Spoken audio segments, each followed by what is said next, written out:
Abantu mukurikira social media za hano mu Rwanda mwakomeje kubona video ya Pamela iri kugenda ikwirakwira ahantu hose arimo asundishwa n'undi musore. Iyi video rero ikaba yafashwe ku munsi w'ejo ubwo bari mu gitaramo cyo muri Zaria Court, aho yari arimo asundishwa n'undi musore uri kubona ko abyishimiye. Ibi bintu bikaba ari ibintu bidasanzwe kuko sitwigeze tunabibona abikorana na The Ben.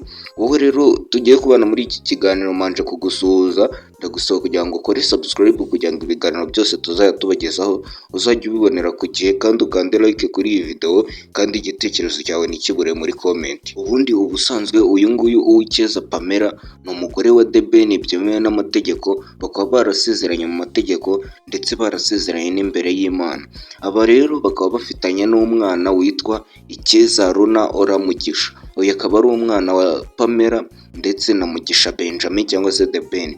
Ariko nyine tukaba tuzi ko The Ben hari n'igitaramo ari gutegura hano mu Rwanda ku itariki ya 1 z'ukwa mbere. Icyo gitaramo kikaba ari igitaramo ngarukamwaka cyitwa The New Year Groove.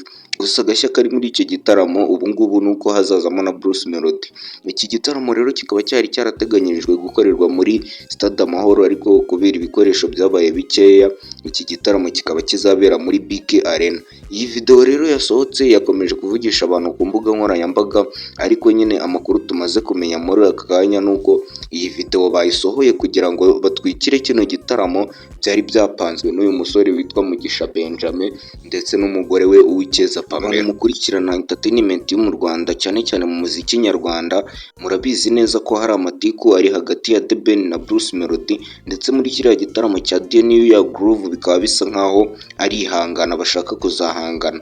Rero iyi video kugira ngo isohoke biravugwa ko nyine ku makuru twabashije kuba twacukumbura tukayabona, biravuga ko ari agakino bari bapanze Mugisha Benjamin ndetse na Uwicyeza Pamela kugira ngo batwikire kiriya gitaramo, ndetse The Ben azabe ari uwa mbere muri kiriya gitaramo, azarusha amanota uwo bita Bruce Melody cyangwa se Itahiwacu Bruce. Abantu benshi rero bakomeje kugenda babihakana bavuga ati iyi video igaragara hano ntago uyu nguyu ari Pamela uriya wa The Ben. Ariko nyine dukurikije research twagiye dukora tukareba imyenda yagiye muri kiriya gitaramo cyabereye muri Zaria Court yambaye, imyenda yose yari yambaye ni nk'iriya nyine yambaye muri kariya ka video, ariko abantu ntago bakomeje kugenda babyemera. Nyine bakomeje kugenda bavuga ati The Ben ni umuntu ugira amarangamutima cyane, naramuka arebye iriya video araniyahura, ariko ntago ari uko bimeze kuko ibingibi byose ni agakino kapanzwe na The Ben 100%. Ibyo ngibyo byo turabizi neza ko The Ben akari agakino yapanze kugira ngo atwikire The New Year Groove ndetse azabe n'uwa mbere azarushe Bruce Melody amanota. Video rero murabona ko ari hariya muri Zaria Court, ni igitaramo cyari kiri kuba nimugoroba hariya mu nzu ya Zaria Court. Iki gitaramo kikaba cyari kirimo abahanzi bakomeye nka ba Kevin Kade, ndetse mwibutsa ko uyu munsi ku itariki 30, ubu ngubu turi ku itariki 30, ejo ku itariki 31 Kevin Kade azakoresha igitaramo hariya muri Zaria Court. Iki gitaramo kikaba kizazamo n'abahanzi bakomeye nka Alikiba, Diezora, Bushari, ba Riderman n'abandi bose na ba Airways. Harimo abahanzi bakomeye cyane hano mu Rwanda ndetse no hanze yarwo. Iki gitaramo kikaba kizakurikirwa n'icyo bita The New Year Groove gitegurwa na The Ben, nacyo kizaba kirimo abahanzi bakomeye cyane cyane. Ubundi harimo abahanzi babiri bakomeye cyane hano mu Rwanda, uwo bita Mugisha Benjamin ndetse na Itahiwacu Bruce.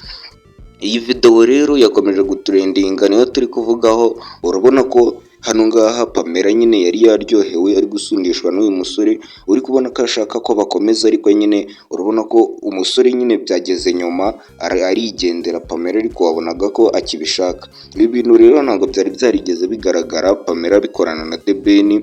Urabona ko nyine hano yari yaryohewe cyane.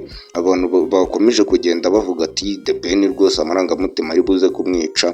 Ikintu cyatangajwe rero ni uko ibi bintu n'ubundi bitabaye nyine bitunguranye, kuko The Ben yaranabizi ndetse akaba ari nawe wabipanze. Ibi ngibi rero byabaye nyuma y'uko The Ben amaze gutsindira n'igihembo cy'umuhanzi mwiza w'umugabo w'umwaka. Rero utu dukino akomeje gukorana kugira ngo nyine iri zina rye ritagirika, akomeze no gutwara bino bihembo nyine uko yari ameze nyine birusheho, ahubwo areke kugabanyika nyine imbaraga ziwe, ahubwo byiyongere. Nibwo rero iyi video yagiye hanze ivugisha abantu, ndetse urabona ko nta kindi kintu kiri kuvugwa nyine kuri The Ben ni iby'iyi video nyine ya Pamela umugore wiwe. Urabona ko nyine byatangiye gufata indi ntera, niho ngaho rero The Ben akari agakino yari yapanze. Ibi byose nyine biri gukorwa nibyo The Ben yari yapanze kugira ngo iyi video nyine itume bamuvugaho cyane. Ndetse murabizi ko uyu mugabo The Ben yakoranye indirimbo n'uwo bita Mbosso remix ya Power, ariko bakayita Power Part 3. Iyi remix rero akaba yamaze gutangaza ko nibarangiza igitaramo cya The New Year Groove, iyi remix bazayikorera video yayo ikazaba yajya hanze bakayishyikiriza abakunzi babo. Ariko mbere yaho gato reka nkubaza akabazo gato, muri abo bahanzi babiri ubundi weho hagati ya Bruce Melody ndetse na The Ben ubona ari inde uzaba uwa mbere muri iki gitaramo? Ese ninde ukora ibikorwa byiza, ukora amavideo meza, indirimbo nziza, cyane ko dufite n'indirimbo nzabo nshyashya iyo bita Munyakazi ya Bruce Melody, ndetse na The Ben akaba afite indirimbo nshyashya yitwa Indabo Zanjye. Muri iyi ndirimbo Indabo Zanjye rero abayirebye mwabonye ko harimo ibintu byinshi nyine byavugwaga kuri Bruce Melody, bivugwa ko iyi ndirimbo The Ben yayikoreye Bruce Melody ari kugira ngo nyine amusebye, ari kugenda amusubiza, cyane ko tutari tumenyereye uyu musore mu bintu byo gusubizanya mu ndirimbo, ndetse iyi ndirimbo ikaba yaranakozwe mu njyana ya hip hop. Ibi nabyo ntabwo byari bimenyerewe. Uyu musore ari kugenda akora ibitangaza byinshi, dore n'iyi video ya Pamela. Ibi byose nibyo The Ben ari kugenda akora kugira ngo azamure izina rye. Ese wowe muri abo bahanzi babiri one of a kind cyangwa se The Ben ndetse na Munyakazi Bruce Melody, ni uwuhe uri kwemera muri ino minsi, cyangwa se uri kubona ufite ibikorwa byiza? Ibyo byose ndi kukubaza uragenda ubimbwira muri comment. Muri iki kiganiro rero aho twabanye ntiwibagirwe gukanda subscribe ndetse na like, utere na comment y'igitekerezo cyawe, ufungure inzogera kugira ngo tuzabane muri video zikurikira. Murakoze cyane.